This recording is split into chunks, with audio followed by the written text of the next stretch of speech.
அனைவருக்கும் வணக்கம். இது உங்கள் அமுதமொழி.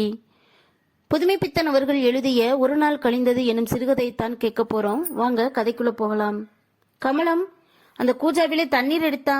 வெற்றிலை செல்லம் எங்கே? வச்சது வச்ச இடத்தில் இருந்தால் தானே என்று முணுமுணுத்தார் முருகதாசர். கையில் வைத்திருந்த கோரைப்பாய் நடுமத்தியில் இரண்டாக கிழிந்து ஒரு கோடியை மட்டிலும் ஒட்டி கொண்டிருந்தது. அதை விரிக்க வேண்டுமானால் முதலில் உதறி தரையில் போட்டுவிட்டு கிழிந்து கிடக்கும் இரண்டு துண்டுகளையும் சேர்த்து பொருந்த வைக்க வேண்டும். அதன் கோரைக்கீற்றுகள் முதுகில் குத்தாமல் இருக்க ஒரு துண்டையோ அல்லது மனைவியின் புடவையையோ குழந்தையின் பாவாடையையோ எதையாவது எடுத்து மேலே விரிக்க வேண்டும். கமலம் என்று மறுபடியும் கூப்பிட்டார். சமையலறை அலாதியாக இருப்பதால் இவருடைய பாய்விரிப்பு கஷ்டங்கள் அந்த அம்மையாருக்கு எட்டவில்லை. சென்னையில் ஒட்டுக்குடித்தனம் என்பது ஒரு ரசமான விஷயம். வீட்டுக்கு சொந்தக்காரன் குடியிருக்க வருவோர் எல்லோரும் திருக்கழுக்குன்றத்து கழுகு என்று நினைத்துக் கொள்வானோ என்னமோ. குடித்தனக்காரர் குடியிருக்க 2 ரூம் காலி என்று வெளியில் போட்டிருந்த போர்டை நம்பித்தான் முருகதாசர் அந்த வீட்டிற்குள் நுழைந்தார். உள்ளே வீட்டின் பாக வசதிதான் விசித்திரமாக இருந்தது. முன்பக்கம் ஒற்றை ஜன்னல் படைத்த ஒரு சிற்றறை, அதற்கப்புறம் எங்கோ பல கட்டுகள் தாண்டி மற்றொரு அறை, அதுதான் சமையலறை. முதலறை படிக்க படுக்க 4 பேர் வந்தால் பேச இவை எல்லாவற்றிற்கும் பொது இடம். முதலில் முருகதாசர் பொருளாதார வசதியை எண்ணியே அதில் குடியிருக்கலாம் என்று துணிந்தார். அதனால் தமக்கும் தம் சகதர்மிக்கும் இப்படி நிரந்தரமான பிளவு இருக்கும் என்று அவர் சிறிதும் யோசிக்கவில்லை. பக்கத்தில் இருந்த அரிக்கன் விளக்கை எடுத்துக்கொண்டு அவர் சமையல் பகுதியை நோக்கி நடந்தார். ஒருவாறு சமையல் அறைக்கு வந்து சேர்ந்தார். சமையலறை வாசலில் ஒரே புகைமயம். கமலம் என்று கம்மிய குரலில் கூப்பிட்டுக் கொண்டு உள்ளே நுழைந்தார்.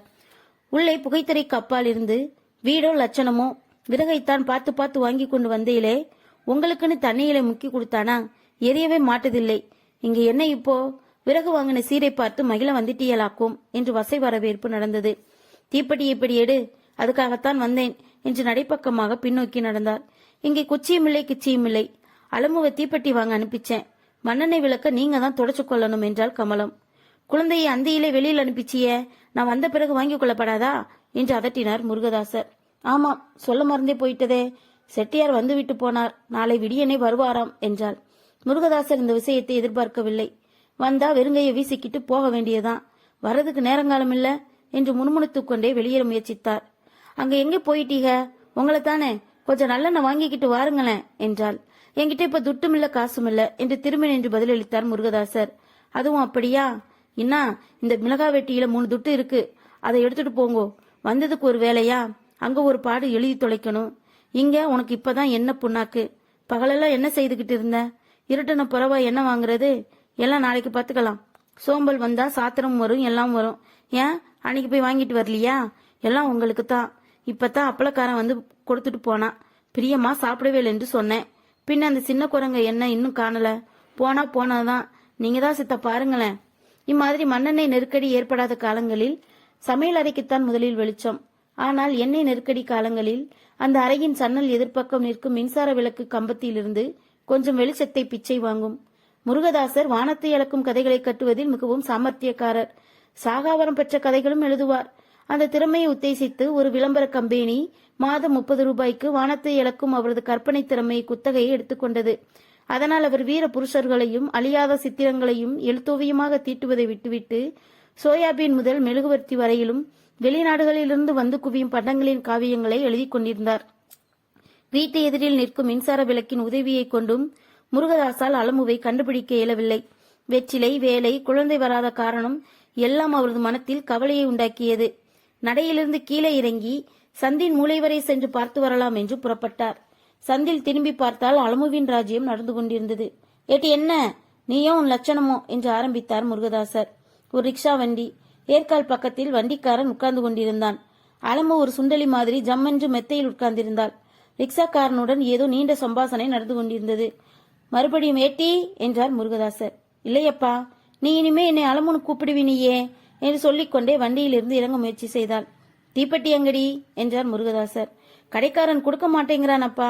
கொடுக்காதே போனா நிறைய வீட்டுக்கு வர்றது. இங்க என்ன இருப்பு? அப்படி கேளுங்க சாமி, நம்ம குழந்தைன்னு மிரட்டாம சொல்லி பார்த்தேனுங்க. வீட்டுக்கு வண்டியிலே கொண்டாந்து விடணும்னு மொண்டி பண்ணுதுங்க. எனக்கு காலிலே சுளுக்கு வேறு. அந்த சின்னாம்பையில காணோம் என்று நீட்டிக்கொண்டே போனான் ரிக்ஷாக்காரன். அப்பா, அவன் பங்கஜத்தை மாத்திரம் கூட்டிக்கிட்டு போறான் என்றாள் அலமு. பங்கஜம் எதிர் வீட்டுல இருக்கிற அதிகாரியோட குழந்தை. ரிக்ஷாவிலும் போகும், மோட்டாரிலும் போகும். அலமு, ராத்திரியில குழந்தைகள் ரிக்ஷாவில் போகப்படாதடி, இறங்கி வா என்று குழந்தையை தூக்கி கொண்டு கடைக்காரனிடம் சென்றார்.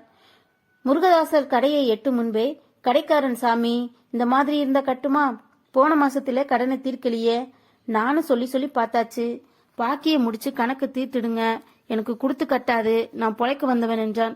நானும் பிழைக்க வந்தவன் தான், எல்லோரும் சாகவா வருகிறார்கள், முன்ன பின்னே தான் இருக்கும், நான் என்ன கொடுக்க மாட்டேன் என்றா சொல்லுகிறேன்? போங்க சாமி, அது ஒண்ணுதான் பாக்கி, ரூபாய் 2, 5, 4 ஆச்சு, எப்போ வரும்? தீப்பெட்டிய கொடு, சொல்லுறேன். பெட்டிக்கென்ன பிரமாதம், இந்தாருங்க. எப்ப வரும்? எப்பவா? சம்பளம் நாளைக்கு போட்டுடுவாங்கன்னு நினைக்கிறேன். நாளை இல்லாவிட்டால் திங்கக்கிழமை. திங்கக்கிழமை நிச்சயம்தானே, நான் சீட்டு வேற கட்டணும் என்றான். சரி, பார்க்கிறேன் என்று திரும்பினார் தாசர். பார்க்கிறேன் சொல்ல வேண்டாம், நிச்சயமாக வேண்டும். ஒரு கவலை தீர்ந்தது. அதாவது திங்கட்கிழமை வரை. பாதி வழியில் போகையில் அப்பா என்றது குழந்தை. அவர் எதையோ நினைத்துக் கொண்டிருந்ததால் தன்னை அறியாமல் கொஞ்சம் கடினமாக, என்னடி என்றார். நீதான் கோச்சிக்கிறியப்பா, நான் சொல்ல மாட்டேன் போ என்றாள். கோபம் என்னடி கோபம், சும்மா சொல்லு. அதோ பார் பல்லு மாமா. முருகதாசரின் நண்பர் சுப்பிரமணிய பிள்ளைக்கு கொஞ்சம் உயர்ந்த பற்கள், அதனால் அலமு அவர் கிட்ட பெயரது. எங்கடி? அதோ பார் வீட்டு நடையிலே. என்னை இறக்கிவிடப்பா என்று அவரது கையில் இருந்து விடுவித்துக் கொண்டு வீட்டிற்குள் ஓட ஆரம்பித்தாள். மெதுவா மெதுவா என்றார் தாசர். மாட்டேன் என்றது. அதற்கப்புறம் ஏக கலைபரம். பாவாடை தடுக்கியதோ என்னமோ, அலமு கீழே விழுந்தாள். முருகதாசர் ஓடிப்போய் குழந்தையை வாரி எடுத்தார். அவர் பதட்டத்திற்கு ஏற்ப அங்கு குழந்தைக்கு ஒன்றும் ஏற்படவில்லை. தோளுக்கு மேலே 90, தொடச்சு பார்த்தா ஒண்ணுமில்லை என்று பாடிக்கொண்டு குழந்தை எழுந்தது. என்ன சார், குழந்தையை நீங்க இப்படி விடலாமா என்று சொல்லிக்கொண்டே சுப்பிரமணியம் அவர்கள் பக்கம் வந்தார். என்ன சார் செய்யட்டும், என்ன சொன்னாலும் கேட்கறதில்லை என்ற உறுதி மனசுல ஏறி போயிருக்கு. இவளை ஒரு தாய் கடைக்கு அனுப்பிச்சா, இவளை தேடிப்போய் இவ்வளவு நேரம் அந்த ரிக்ஷாக்காரனோட தர்க்கம். என்ன செய்கிறது? வாருங்கள் சார் உள்ளே. 1 மினிட், விளக்கை ஏத்திக்கிறேன். குழந்தை அலமு அறைக்குள், பல்லு மாமா வந்துட்டார் என்று விளம்பரம் செய்து கொண்டே வீட்டிற்குள் ஓடினாள். குழந்தை துருதுருவென்று வருகிறதே, பள்ளிக்கூடத்திற்காவது அனுப்பக்கூடாதா என்றார் நண்பர். ஆமாம் சார், தொந்தரவு சகிக்கல, அங்கேதான் கொண்டு போய் தள்ளணும். வயசு கொஞ்சம் ஆகட்டும் என்று பார்க்கிறேன் என்றார். நேத்து பீச்சுக்கு போயிருந்தேன், சுந்தரத்தை பார்த்தேன் என்று ஆரம்பித்தார் சுப்பிரமணிய பிள்ளை. அந்த ராஸ்கல் வந்துட்டானா? என்றைக்கும் அவன் தொல்லைதான் பெரிய தொல்லையாக இருக்கிறது. ஆபீஸுக்கு வந்து யாருக்காவது வத்தி வச்சுட்டு போயிடுறது.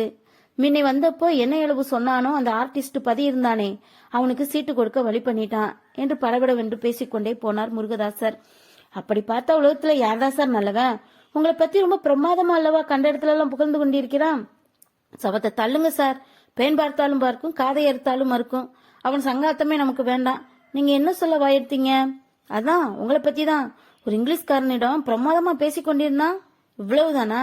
கதையை எழுதுறேன் அல்லது கத்திரிக்காயா இருக்கிறேன், இவனுக்கு என்ன? அதே சமயத்தில் வெளியிலிருந்து முருகதாஸ் முருகதாஸ் என்று யாரோ கூப்பிட்டார்கள். அதுதான், அவன்தான் வந்திருக்கிறான் போலிருக்கிறது. பையலுக்கு 100 வயசு. சைத்தான் நினைக்கும் முன்னால் வந்து நிற்பான் என்று முணுமுணுத்தார் முருகதாசர். அவர் எழுந்து நின்று வெளியில் தலையை நீட்டி, யாரது என்றார். என்ன, நான் தான் சுந்தரம். இன்னும் என் குரல் தெரியவில்லையா என்று உரத்த குரலில் கடகடவென்று சிரித்துக்கொண்டே உள்ளே நுழைந்தார் வந்தவர். அவருடைய சிரிப்புக்கு இசைந்தபடி காலில் போட்டிருக்கும் ஜோடு தாளம் போட்டது. என்ன சுந்தரம்மா, வா வா, இப்பதான் உன்னை பற்றி பேசிக் கொண்டிருந்தோம், நீயும் வந்தாய். காப்பி போட சொல்லட்டுமா? அலமு அலமு என்று உரக்க கூவினார் முருகதாசர். எங்கிருந்தோ. என்னப்பா என்றாள் அலமு. அம்மாவை 3 கப்பு காப்பி போட சொல்லு, சீக்கிரம் ஆகணும். நீ என்ன பத்திரிகை விட்டு விட்டாயாமே? இப்பதான் கேள்விப்பட்டேன். வயிற்று பிழைப்பிற்கு எதிரிருந்தால் என்ன?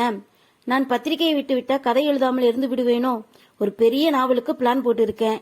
தமிழன்களுக்கு அதிர்ஷ்டம் இருந்தால் எனக்கு காகிதம் வாங்கவாது காசு கிடைக்கும். அது சென்ட்ரல் ஐடியா என்ன தெரியுமா என்றார் சுந்தரம். நீங்க நேற்று பொருட்காட்சிக்கு போனீங்களாமே என்று பேச்சை மாற்ற முயன்றார் சுப்பிரமணிய பிள்ளை. இந்த விஷயத்தை தொட்டுவிட்டால் முருகதாசர் கீரல் விழுந்த கிராமபோன் பிளேட் மாதிரி விடாமல் திருப்பி திருப்பி அதையே கதைத்துக் கொண்டிருப்பார். அப்பா, காப்பி ஆயிட்டுது, நீதான் வந்து எடுத்துக்கிட்டு போகணும், சுடுது என்று சொல்லிக்கொண்டு நிலைப்படியில் ஒற்றை காலை ஆட்டிக்கொண்டு நின்றாள் அலமு. அம்மா எங்கே? அம்மா சோத்தை வச்சுக்கிட்டு இருக்காப்பா. சரி, இதோ வர்றேன், போ. வாயேன். வர்றேன்னா போடி உள்ளே, காப்பி ஆறி போயிடுமாப்பா. இதோ ஒரு நிமிஷம் என்று சொல்லிக்கொண்டு உள்ளே சென்றார்.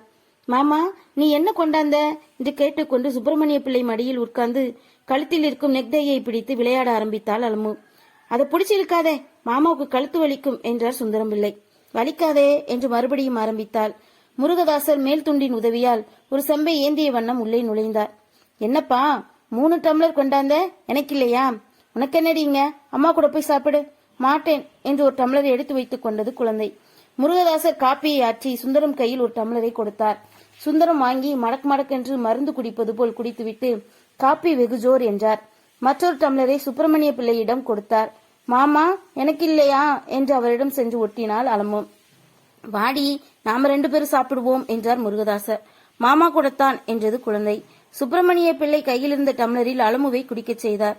பாதியானதும் போதும் என்றது குழந்தை. இந்தாருங்க சார் என்று மற்ற டம்ளரையும் நீட்டினார் முருகதாசர். வேண்டாம் வேண்டாம், இதுவே போதும் என்றார் சுப்பிரமணிய பிள்ளை. நான்சென்ஸ் என்று சொல்லிவிட்டு குழந்தை எச்சிற்படுத்தியதை தாம் வாங்கிக் கொண்டார்.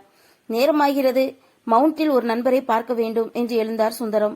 அதற்குள்ளாகவாம், வெற்றிலை போட்டுக் கொண்டு போகலாம் என்றார் முருகதாசர். கையில் எடுத்துக்கொண்டேன், நேரமாகிறது, அப்புறம் பார்க்கிறேன் என்று சொல்லிவிட்டு வெளியேறினார் சுந்தரம். கையில் இருந்த புகையிலையை வாயில் ஒதுக்கிவிட்டு சிறிது சிரமத்துடன் தமக்கு நேரமாவதை தெரிவித்துக் கொண்டார் சுப்பிரமணிய பிள்ளை. தொண்டையை சிறிது கனைத்துக் கொண்டு, சுப்பிரமணியம், உங்களிடம் ஏதாவது சேஞ்ச் இருக்கிறதா? ஒரு 3 ரூபாய் வேண்டும் என்றார் முருகதாசர். ஏது அவசரம்? சம்பளம் போடல, இங்கு கொஞ்சம் அவசியம் வேண்டி இருக்கிறது. திங்கட்கிழமை கொடுத்து விடுகிறேன். அதற்கென்ன? பர்ஸை எடுத்து பார்த்துவிட்டு, இப்போ என் கையில் இதுதான் இருக்கிறது என்று ஒரு எட்டனாவை கொடுத்தார் சுப்பிரமணியம். இது போதாதே என்று சொல்லி அதையும் வாங்கி வைத்துக் கொண்டார் முருகதாசர். அப்போ என்று மீண்டும் ஏதோ ஆரம்பித்தார். பார்ப்போம், எனக்கு கொஞ்சம் வேலை இருக்கிறது என்று சுப்பிரமணியம் விடை பெற்று சென்றார். முருகதாசர் தமது ஆஸ்தான அறையின் சிம்மாசனமான பழைய கோரைப்பையில் உட்கார்ந்து கொண்டு அந்த எட்டனாவை திருப்பி திருப்பி பார்த்து கொண்டு நீண்ட யோசனையில் ஆழ்ந்திருந்தார். அங்க என்ன செய்றீங்க என்றாள் மனைவி. நீதான் இங்க வாயேன் என்றார். கமலம் உள்ளே வந்து அப்பாடா என்று உட்கார்ந்தாள். அவள் கையில் இருக்கும் சில்லறையை பார்த்துவிட்டு இதேது என்றாள். சுப்பிரமணியத்திடம் வாங்கினேன். உங்களுக்கும் வேலை இல்லையா என்று முகத்தை சுணுக்கினாள் கமலம். பிறகு திடீரென்று எதையோ எண்ணிக்கொண்டு, ஆமாம், இப்பதான் நினைப்பு வந்தது, நாளைக்கு காப்பி பொடி இல்லை, அதை வச்சு வாங்கி வாருங்களேன் என்றாள். அதை கடைக்காரனுக்காக அல்லவா வாங்கினேன், அதை கொடுத்து விட்டால்? திங்கட்கிழமை கொடுப்பதாகத்தானே சொன்னீர்களாம். ஆமாம், அதற்கென்ன இப்பொழுது? போய் சீக்கிரம் வாங்கி வாருங்கள். திங்கட்கிழமை பார்த்து கொள்ளலாம். மீண்டும் மற்ற